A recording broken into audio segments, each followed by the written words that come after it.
Thank you Hamid भाई, आपको देखकर मतलब जेनवी के जितने भी यादें हैं वो ताज़ा हो रहे हैं भाई। किस तरह हम रहते हैं। और इस बात का है कि आज 2 नवोदियन है इस पैदल चलो आंदोलन में, पद यात्रा में, और इस तरह की मांगे हमारे लद्दाख की है वो जनवन है। वो एक जिंदगी का गम अब लियाकत को रोने नहीं देता, ये घर की मजबूरियाँ अब लियाकत को सोने नहीं। आप लोगों को पता है दिल्ली चलो पद यात्रा का आज 23वां दिन चल रहा है, तो बिलासपुर डिस्ट्रिक्ट में एंटर हो चुका है।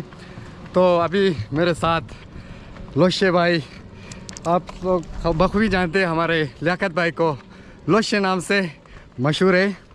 तो लियाकत भाई की बात करें तो स्कूल में साथ पढ़े, मेरे सीनियर था जेएनयू कारगिल में, और साथ ही साथ हम रूम पार्टनर भी थे हॉस्टल में। तो लियाकत भाई, सबसे पहले आप स्वागत करता हूँ मेरे यूट्यूब चैनल पे। थैंक यू हामिद भाई, आपको देखकर मतलब जेएनवी के जितने भी यादें हैं वो ताज़ा हो रहे हैं भाई। किस तरह हम रहते थे। और इस बात का है कि आज 2 नवोदियन है इस पैदल चलो आंदोलन में, पद यात्रा में, और इसी पद यात्रा में।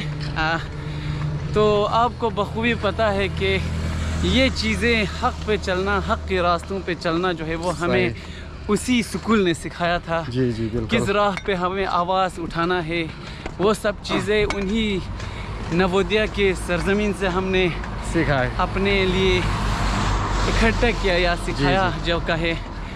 तो तब मुझे एक शेर याद आया कि बिल्कुल, जो हमारे हेटर्स होते हैं, हेटर तो नहीं मतलब किस लिए, जो गलत अफवाह फैलाते हैं उनके लिए कि ये ज़िंदगी का गम अब लियाकत को रोने नहीं देता, ये घर की मजबूरियाँ अब लियाकत को सोने नहीं देता। उस रब को पता है लियाकत की ज़िंदगी की हकीकत, ये लोगों का ताना अब लियाकत पर असर ही नहीं करता।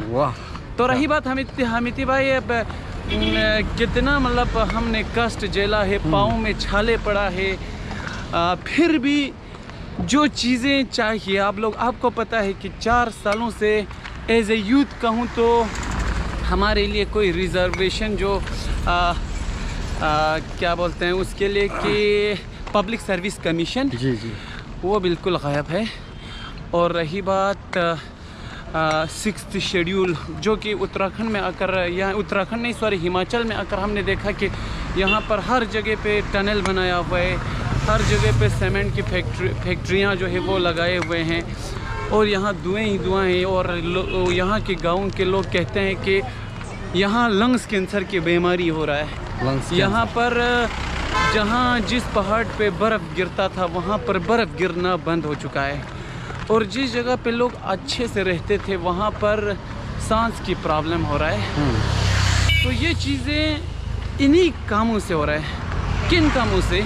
जैसे कि बड़े बड़े लोग यहाँ पर फैक्ट्रियाँ लगा रहे हैं बिना पूछे, बिना मतलब के। पहले कहते हैं कि आप लोगों को हम जॉब देंगे, आप लोगों को हम यहाँ ये सुविधाएं देंगे, यहाँ हॉस्पिटलिटी होगा, लेकिन वो चीज़ें गायब है।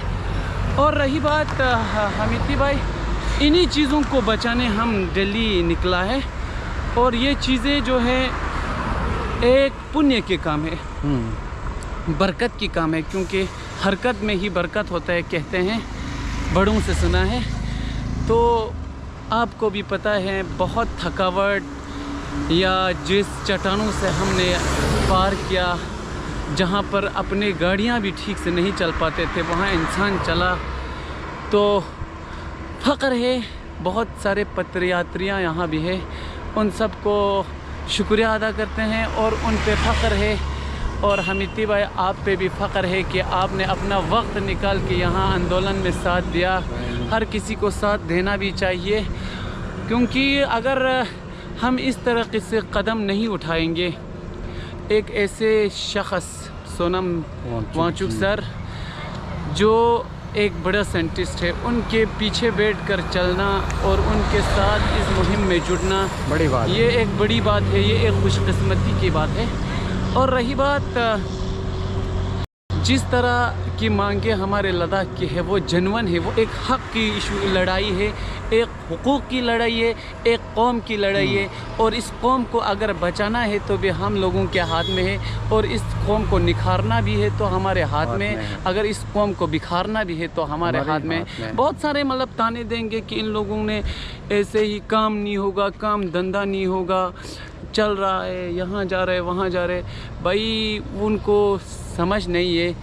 जब उनको इस 4 इशू के बारे में समझ आएगा, जब ये 4 इशू क्यों जेन्युइन है समझ आएगा, तब वो लोग भी फ़ख्र से कहेंगे कि काश हम भी यहाँ होते हैं। तो उनके लिए यही है। और रही बात जितने मतलब हमने आज 570 या 80 किलोमीटर जो है वो पार कर चुका है। तो हमें नहीं लगता, जब कि हम यहाँ से 5 किलोमीटर दुकानों पर भी जाते थे तो हम सोचते थे कि इतना कैसे जाएंगे, कितने चलेंगे। लेकिन जब एक लड़ाई के लिए जब जज्बा आया तो ये 500 किलोमीटर भी हमें यूं हल्का लगा।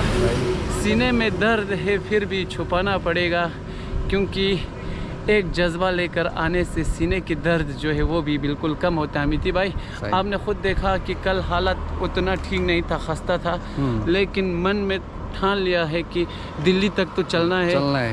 तो सुबह फिर से रेडी हुआ और हम तैयार हुए। अमिती भाई, मुझे भरोसा है मेरे यूथ पे, और मेरे लद्दाख के यूथ बहुत अच्छे लोग हैं, बहुत अच्छे यूथ है, बहुत समझदार यूथ है। लेकिन उनको कुछ चीज़ों की दबाव कहे या कुछ कामों की वजह से यहाँ बुजुर्ग जो है वो ज़्यादा जुटने में देखा है, क्योंकि ये यूथ की लड़ाई है।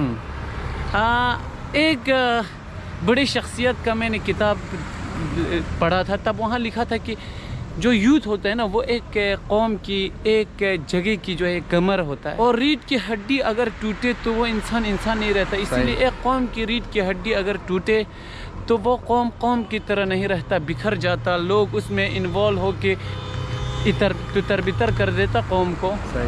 सो यूथ की लड़ाई इसलिए है क्योंकि यूथ खुद जानता है। बहुत सारे एग्ज़ाम हुए हैं, उनके रिज़ल्ट जो है बहुत लेट निकला, और पब्लिक सर्विस कमीशन लद्दाख के लिए बिल्कुल ख़त्म है। 4 बेस जो है जम्मू कश्मीर का ख़त्म हो चुका है, लेकिन हमारे यूथ्स के लिए अभी तक कोई रिजर्वेशन तक नहीं दिया है पब्लिक सर्विस कमीशन का। और यूथ को इस तरह माहौल में रखा है कि आज यूथ जो है वो डिप्रेशन के शिकार है, एंजाइटी के शिकार है, बाइपोलर डिसऑर्डर हो रहा है, लोग सोशल डिसऑर्डर हो रहा है, न्यूरो प्रॉब्लम हो रहा है। ये एक बहुत बड़ा इफ़ेक्ट है, क्योंकि अगर हमारे लद्दाख के यूथ अगर इस तरह की बीमारी का शिकार हो जाएंगे तो पूरे एक कौम, एक कम्युनिटी या पूरे लद्दाख कम्युनिटी के लिए एक हार्मफुल चीज़ है वो। सो इसलिए यूथ को जुड़ना होगा।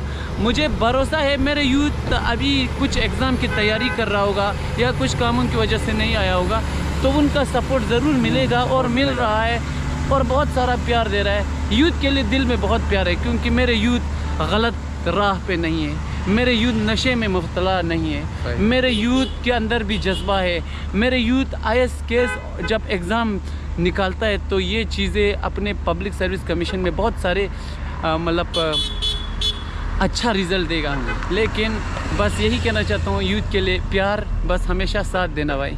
तो लियाकत भाई, जाते जाते एक शेर हो जाए हमारे यूथ के लिए। जाने से पहले मैं मुनव्वर फारूकी साहब का एक शेर था बहुत खूबसूरत। जी वो कहता है कि कुछ रास्ता लिख दूंगा, कुछ रास्ता लिख देगा, कुछ मैं लिख दूंगा, तुम लिखते जो मुश्किल, मैं मंजिल लिख दूंगा। थैंक यू अमित भाई। Thank you bro, thank you.